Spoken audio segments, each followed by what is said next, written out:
The story unfolds in a post-apocalyptic world where monsters and zombies are wreaking havoc, the sky shrouded in dark clouds and the moon ominously red. Amidst the chaos, cries for help echo all around. Our protagonist, Xia Yan, is gravely injured, being set ablaze by two individuals, his best friend and girlfriend. It is revealed that they have betrayed him, seeking to steal his magic token, a powerful magic artifact containing the world's most dangerous and mythical monsters. With this token, one can control the imprisoned creatures. Yan's best friend betrays him further by releasing the monsters, unleashing chaos upon the world and causing destruction in their wake. As Yan burns alive, he vows to not let anyone escape in his next life. Suddenly, a mysterious voice speaks to him, offering a chance to start anew. In the blink of an eye, Yan awakens in his room, bewildered and questioning the reality of his experience. Upon discovering that he has been sent back 3 days before the apocalypse, Yan notices a peculiar change. His right eye has turned a pale gold hue. Could it be linked to the flame seed that burned alongside him? Despite his confusion, Yan resolves to face the impending catastrophe head-on. As he contemplates the impending chaos and the rise of powerful individuals threatening the survival of ordinary people, Yan is left reeling from the betrayal of his closest companions. In a moment of clarity, Yan received a call from his girlfriend, who proceeded to disrespect and threaten him over the phone. This behavior was not unfamiliar to Yan, as she often resorted to threats of breaking up whenever things did not go her way. However, this time, Yan remained steadfast and calmly informed her that he was tired of being manipulated and would no longer tolerate her behavior and said, "Okay, let's break up." With a sense of relief, Yan ended the call and resolved to focus on his business affairs. In this scene, we witnessed a dramatic turn of events involving Yan's girlfriend, Ru Lan, who was furious with him for breaking up with her and abruptly ending their phone call. To our astonishment, it was revealed that Ru was actually cheating on Yan with his best friend. When Yan's best friend questioned whether Yan would find out about their relationship, Ru dismissively replied, "How is that even possible? He's like a clueless puppy following me around." Despite Ru's concerns, Yan's friend reassured her and inquired about the whereabouts of the Yan family heirloom, a token that Yan's grandfather coveted. Ru disclosed that the token was in possession of Yan's sister, and she promised to retrieve it from her. The two then engaged in an intimate moment. Meanwhile, Yan was already in the company of his sister and had obtained the token. When his sister noticed his changed eye color, Yan brushed off her concerns and asked if she trusted him.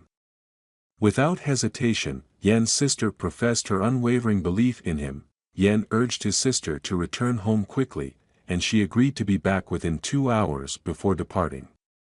As Yan contemplated the significance of the token, a sudden burst of golden light emanated from his eyes, transporting him into the token itself. Inside the token, Yan found himself in a towering structure with 10 floors, encased in red chains and housing various imprisoned monsters.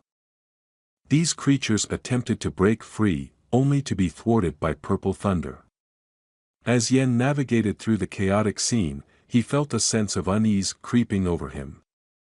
The monster's roars echoed off the walls, sending shivers down his spine. Suddenly, a bolt of purple thunder struck dangerously close to him, causing him to stumble back in fear. Overwhelmed by the surreal sight before him, Yan heard a voice addressing him as sacred and revealing itself as the mythical creature Su Daji, that told Yan that he is the prison warden of this mysterious realm. In this scene, we uncover the intriguing history of the magic token. The Daji reveals to Yun that tens of thousands of years ago, the immortal emperor gathered 12 great immortals to collectively forge the demon-suppressing tower, known as the Great Hell. Throughout the ages, this tower has served as a prison for dangerous beasts and sinful gods who have committed heinous crimes. They endure the torment of soul-burning heavenly lightning day and night, and the token is the only key that can unlock the gates of this prison. Yun realizes the significance of being referred to as the warden of this prison, as Daji offers to show him inside and provide a more detailed report as they walk through. As they enter the tower, Yun is met with a purple slash that is swiftly dispelled by his golden eye.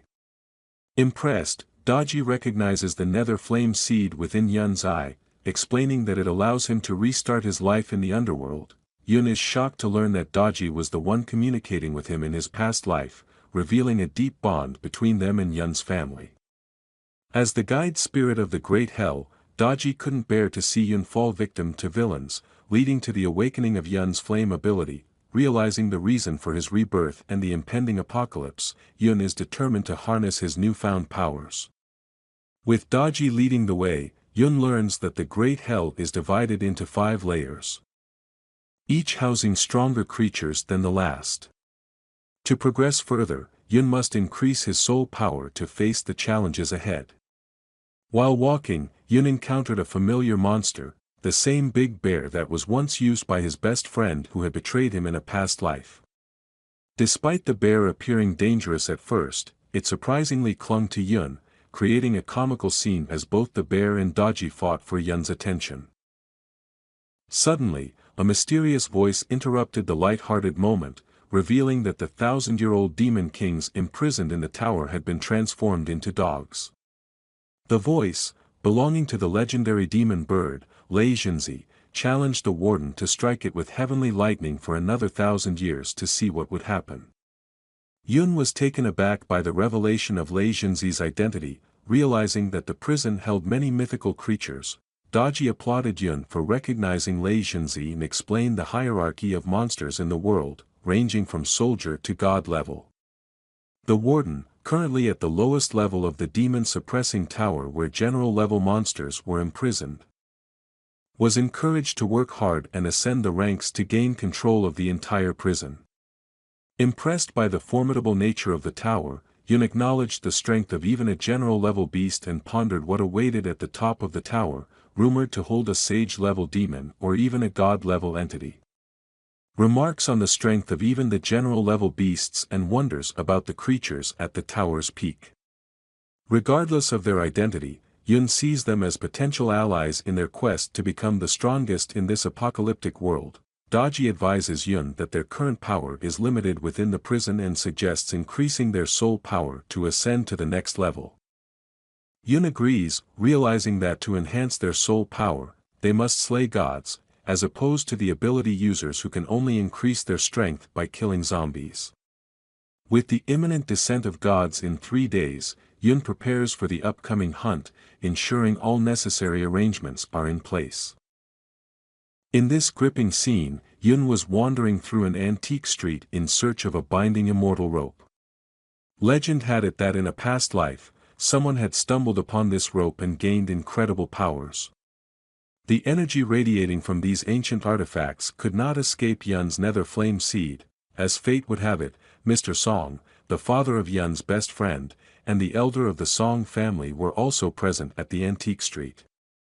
Mr. Song spotted Yun and asked his son, "Isn't this Xia Yun?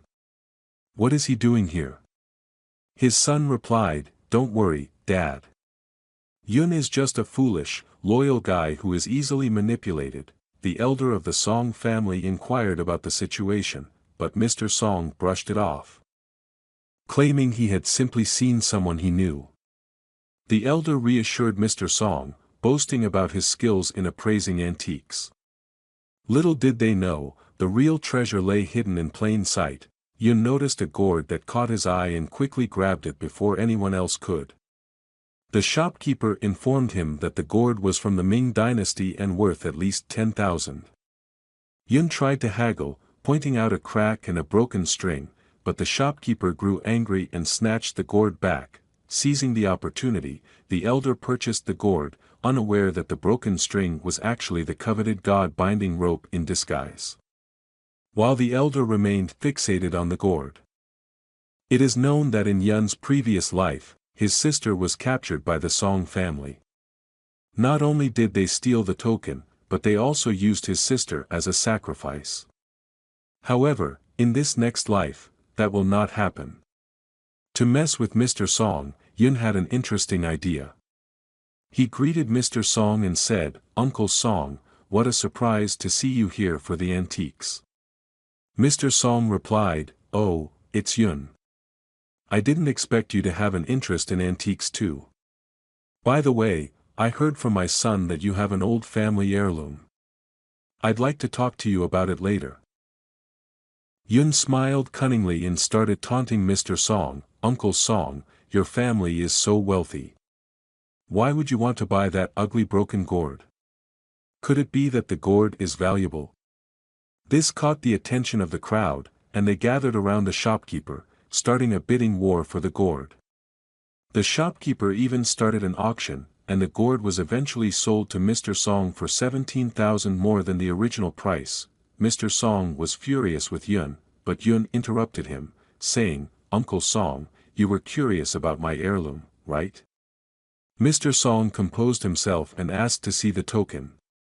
Yun showed them the token, and the elder hinted at its value, saying, could you show it to me a little closer? But Yun quickly put it back in his jacket, saying, of course not. This is my heirloom. How could I let you examine it freely? He was about to leave, but Mr. Song asked what he wanted in return for examining the token. Yun immediately demanded 50,000 for a 5-minute viewing, threatening to leave if his terms were not met. Mr. Song was angry but had no choice but to agree to pay reluctantly. Mr. Song agreed to Yun's steep price, knowing that the information he sought was worth far more than money. Despite his reservations, he knew that uncovering the secrets of the token was worth any price. That's it everyone, I hope you enjoy our recap, and if you any suggestion, do let me down in the comment box and tell me what other manhwa recap I make.